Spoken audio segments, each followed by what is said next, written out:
বিসমিল্লাহি আলহামদুলিল্লাহ আসসালাতু ওয়াসসালামু আলা রাসূলিল্লাহ। মাইলস্টোন কলেজের প্রিয় শিক্ষার্থীরা, আশা করি তোমরা সবাই ভালো আছো, আমিও ভালো আছি। আমি মোহাম্মদ হারুনুর রশিদ, সহকারী অধ্যাপক, ইসলাম শিক্ষা বিভাগ, মাইলস্টোন কলেজ। আজকে আমি তোমাদের ইসলাম শিক্ষা চতুর্থ অধ্যায়ে পাঠ 24 দুর্নীতি নিয়ে আলোচনা করব। এটা অত্যন্ত গুরুত্বপূর্ণ একটি আলোচনা, কারণ আমরা আজকে এমন একটি সময় বসবাস করতেছি, আজকে দুর্নীতি ব্যাপকভাবে ছেয়ে গেছে।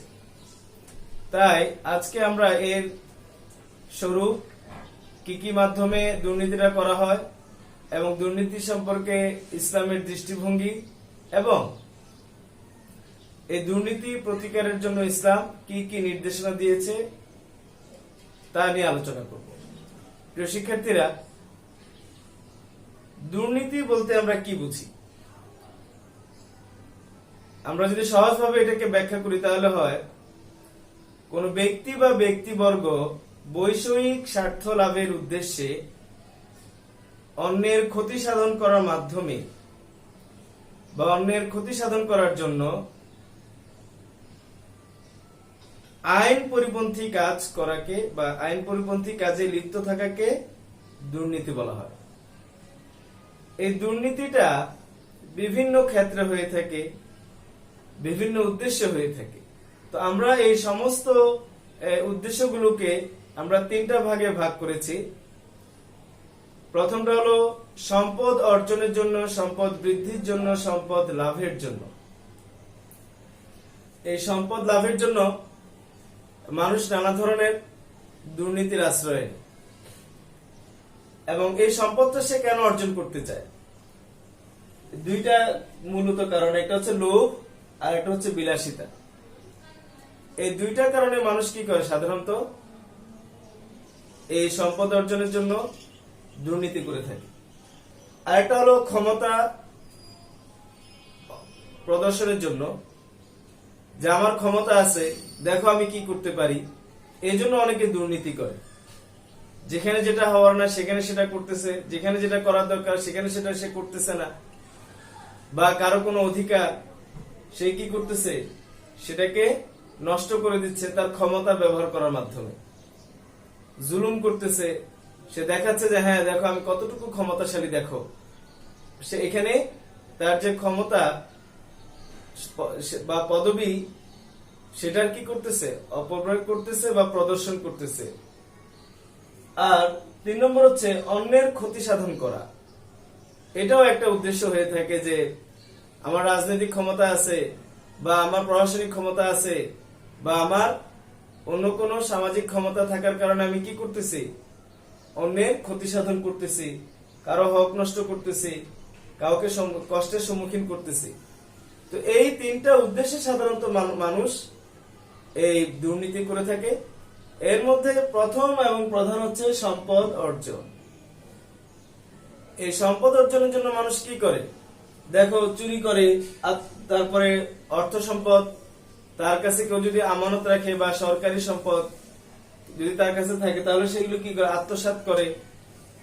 তারপরে অপচয় করে, অর্থাৎ যেখানে যেটা দরকার না বা যেখানে পরিমিত ব্যয় করলে যথেষ্ট হতো, সেখানে সে তা না করে কি করতেছে? অপচয় করতেছে। ব্যাপক আকারে অপচয়ের মাধ্যমে সে দুর্নীতি করতেছে। তারপরে সম্পদ দখল করতেছে, এবং এটা এই কাজগুলো সে করতেছে তার সম্পদ বৃদ্ধি করার জন্য, বিলাসী জীবনযাপন করার জন্য। সে যখন দেখা যাচ্ছে তার যে চাকরি যে করতেছে বা সে ব্যবসায় যে আয়টা হচ্ছে, সে আয় দিয়ে সে চলতে পারে, কিন্তু সেখানে ভোগ বিলাস করার সুযোগ কম, তখন সে কি করতেছে? এই ভেজাল মিশ্রণ করতেছে, মিথ্যা কথা বলতেছে, ব্যবসায় প্রতারণা করতেছে।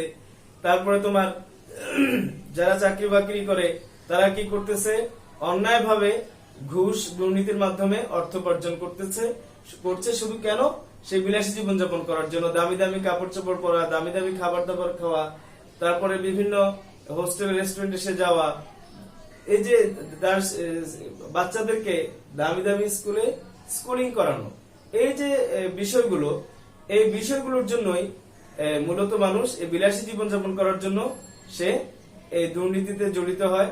তার পরিবার বর্গকে সে কি করে, দুর্নীতি বিলাসী জীবনযাপন দেওয়ার জন্য এই ধরনের অন্যায় অনাচার গুলো করে থাকে। তো এই জন্য সে কি করে, এই ঘুষ খায়, সে দুর্নীতি করে, সম্পদ দখল করে, তার সরকারি ক্ষমতা আছে বা তার প্রশাসনিক ক্ষমতা আছে বা তার রাজনৈতিক ক্ষমতা আছে, অন্যের ব্যবসা, অন্যের বাড়ি, অন্যের জমি সে দখল করতেছে, ভোগ দখল করতেছে। তো এগুলো এই সম্পদের জন্য করতেছে। অথচ এই ব্যাপারে আল্লাহ পাক কি বলেছেন, ইসলাম কি বলেছেন? আল্লাহ পাক বলে দিয়েছেন, ওয়ালা তাকুলু আমওয়ালাকুম বাইনাকুম বিল বাতিল, তোমরা একে অপরের সম্পদ অন্যায়ভাবে ভক্ষণ করো না বা খেও না। অর্থাৎ তোমরা একে অপরের সম্পদ কি করো না, জোর করে নিয়ে যাও না, ছিনতাই করো না, ডাকাতি করো না, চুরি করো না, দখল করো না। আল্লাহ পাক নিষেধ করে দিয়েছেন। সুতরাং অন্যের ধন সম্পদ এগুলো আমার জন্য হারাম। যদি ব্যবসার মাধ্যমে আমি উপার্জন করি অথবা কেউ আমাকে দান করে সেটা ভিন্ন কথা, কিন্তু এছাড়া অন্যের ধন সম্পদ এগুলো আমার জন্য সম্পূর্ণ হারাম। আর আল্লাহ পাক এছাড়া যদি কারো জমি কেউ দখল করে, আল্লাহ রাসূল বলেছেন যে কেউ যদি কারো কি করে, কোনো সামান্য জমি দখল করে, আল্লাহ পাক তাকে 7 জমিনের নিচে তাকে দাবায় দেবে। অর্থাৎ কিয়ামতের দিন তাকে এমন ভাবে ধসায় দিবে, তাকে শাস্তি দিবে, 7 জমিন নিচে সে কি করবে, চলে যাবে। তো সুতরাং আমরা অন্যের সম্পদ দখল করার ক্ষেত্রে, ভোগ করার ক্ষেত্রে এই জিনিসটা মাথায় রাখা উচিত যে আল্লাহ পাক আমাকে এটা শাস্তি দেবেন। অন্যের সম্পদ, অন্যের জমি, অন্যের বিষয় আদি ব্যবসা বাণিজ্য আমার জন্য দখল করা, অন্যায়ভাবে গ্রহণ করা কোনো ক্রমেই বৈধ না। প্রিয় শিক্ষার্থীরা, আর আরেকটা মাধ্যমে যেটা হয়ে থাকে যে ঘুষের মাধ্যমে ব্যাপক দুর্নীতি হয়ে থাকে। এখন তো আমরা দেখছি যে বিভিন্ন সরকারি চাকরি যদি কেউ করে তাহলে তাকে জিজ্ঞাসা করে, ভাই উপরি পানা কেমন আছেন, উপরি আছে কেমন, বাড়তি টাকা কেমন, আলগা টাকা কেমন, এই যে কথাগুলো বলে, ব্যবহার করে, এটা একটা ঘুষের অন্তর্ভুক্ত।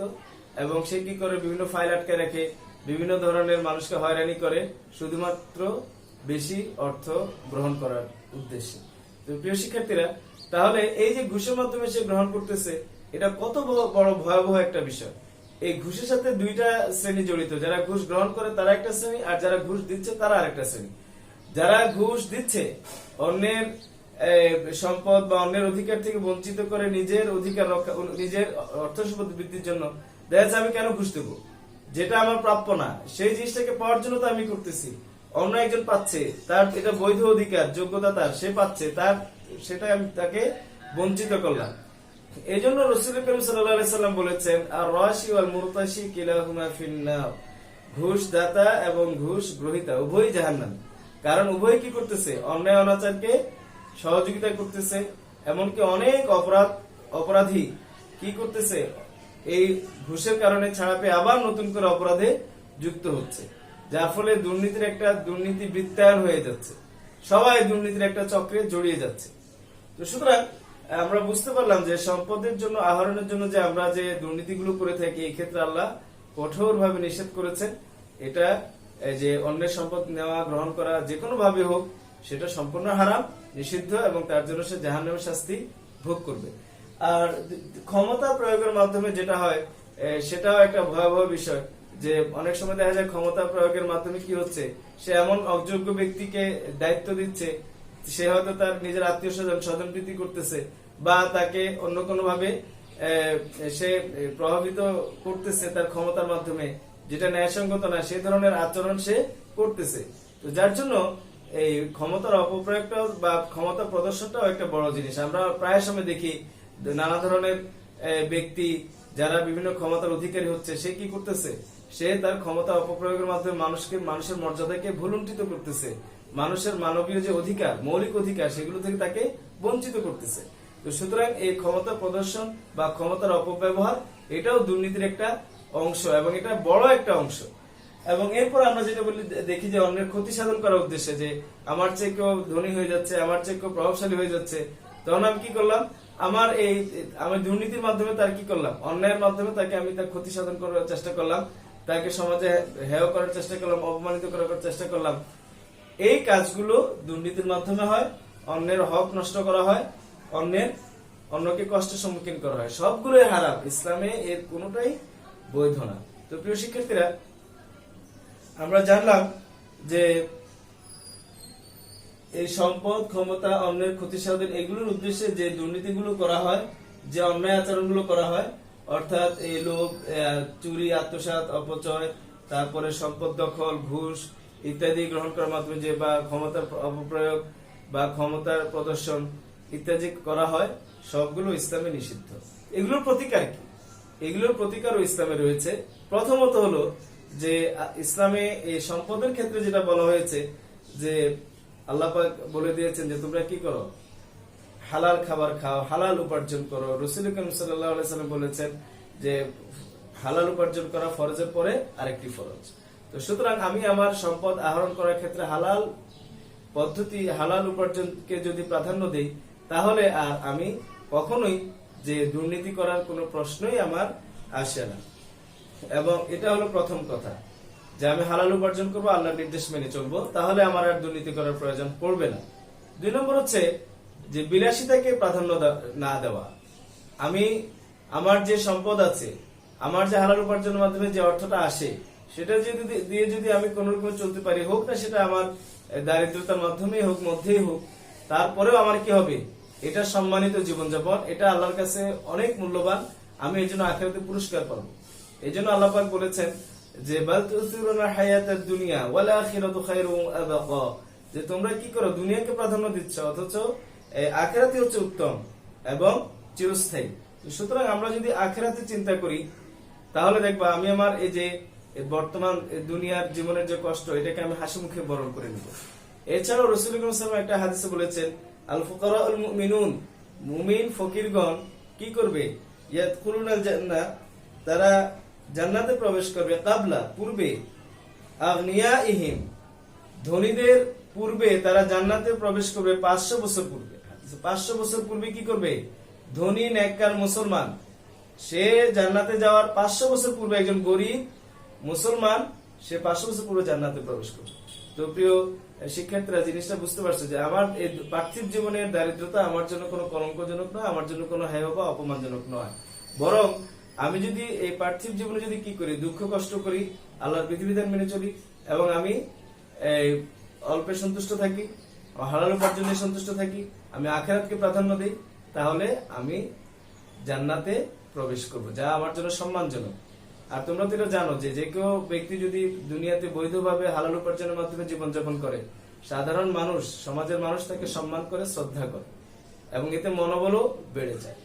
সুতরাং ইসলামের যে এই দিক নির্দেশনাগুলো, একটা হচ্ছে কি হালাল উপার্জন করা, 2 নম্বর হচ্ছে আখিরাতকে প্রাধান্য দেওয়া, 3 নম্বর হচ্ছে দারিদ্র জীবনকে কি করা, হাসি মুখে ধৈর্যের সাথে গ্রহণ করা এবং এটাকে লজ্জাজনক না মনে করা, বিলাসিতা জীবনকে পরিহার করা ইত্যাদি যদি আমরা করি, তাহলে কি হবে, আমরা এই দুর্নীতিতে লিপ্ত হবো না, আমাদের সমাজ দুর্নীতি থেকে বেঁচে যাবে। আর লোভ, এটা এমন একটা মারাত্মক জিনিস, তোমরা দেখবা যার 1000 কোটি টাকা আছে, আমাদের দেশে অনেক শিল্পপতি আছে, শত শত কোটি টাকার মালিক, তারপরে তারা চুরি করে, দুর্নীতি করে, ব্যবসায় প্রতারণা করে। সে কেন করে? এটা লোভের জন্য। সে কোনো দারিদ্রের জন্য করে না, সে কোনো বিলাসিতার জন্য করে না, সে কোনো তার দুনিয়ার জন্য কোনো কষ্ট আছে প্রয়োজন মেটানোর জন্য সে করে না, সে শুধুমাত্র লোভ, এই লোভের কারণে সে এই কাজগুলো করে। তো এই জন্য এই দুনিয়ার জীবনে আমরা এই দুনিয়ার জন্য এই লোভকে আমরা পরিহার করব। আল্লাহ রাসূল একটা হাদিসে বলেছেন যে পার্থিব জীবনে তোমরা কি করো, লোভ লালসা ত্যাগ করো, দুনিয়ার লোভ লালসা ত্যাগ করো। কেননা এর ফলে কি হবে, যদি তোমরা দুনিয়ার জীবনে পার্থিব জীবনকে যদি তোমরা পরিত্যাগ করো, এর বিলাসিতাকে পরিত্যাগ করো, এই ব্যাপারে তোমরা জাহিদ হয়ে যাও, তোমরা জুহুদ অবলম্বন করো, তাহলে কি হবে, আল্লাহ তোমাকে ভালোবাসবে। লোকদের হাতে যা আছে তার লোভ লালসা ত্যাগ করো, তাহলে লোকেরা তোমাকে পছন্দ করবে। আর আমরা যদি মানুষের হাতে কি আছে এটার দিকে তাকায় থাকি, তাহলে আমাদের মনে কষ্ট আসবে। আর মানুষে কি করবে, যে যার দিকে তাকাইছে সেও আমাকে কি করবে, অপমান করবে, আমাকে নিয়ে ঠাট্টা বিদ্রুপ করবে, আমাকে হেয় চোখে দেখবে। কিন্তু আমি যদি তার হাতে কি আছে, তার সম্পদ আছে, এটা দিকে আমি না তাকাই, তাহলে কি করবো, ওই সমস্ত লোকগুলি আমাকে ভালোবাসবে। যাদের সম্পদ আছে অল্প বেশি হোক, আমি যদি তাদের সম্পদের দিকে না তাকাই, তাহলে তারাও আমাকে ভালোবাসে। অর্থাৎ যদি আমি পার্থিব জীবনে লোভ ত্যাগ করি, তাহলে আল্লাহর ভালোবাসাও পাবো, বান্দার ভালোবাসাও পাবো। তো সুতরাং প্রিয় শিক্ষার্থী, আমরা বুঝতে পারলাম যে এই দুর্নীতি কি কি মাধ্যমে এবং কি কি কারণে দুর্নীতিগুলো হয়, এবং দুর্নীতির প্রতিকারের উপায়টা কি। তো আশা করি আমরা সবাই এই বিষয়গুলো খেয়াল করব এবং আমাদের ব্যক্তিগত জীবনে প্রত্যেকেই সৎ থাকবো, কোনো দুর্নীতির আশ্রয় গ্রহণ করব না। সেটা চাকরি বাকরি ক্ষেত্রে হোক, ব্যবসার ক্ষেত্রে হোক, রাজনৈতিক ক্ষেত্রে হোক, কোনো ক্ষেত্রে আমরা দুর্নীতির আশ্রয় গ্রহণ করব না। আল্লাহর ভালোবাসা অর্জনে আমরা সবাই অগ্রগামী হব। এই ব্রত নিয়ে, এই চিন্তা নিয়ে আমি আমার আজকে আলোচনা শেষ করব। আল্লাহ হাফিজ। আসসালামু আলাইকুম।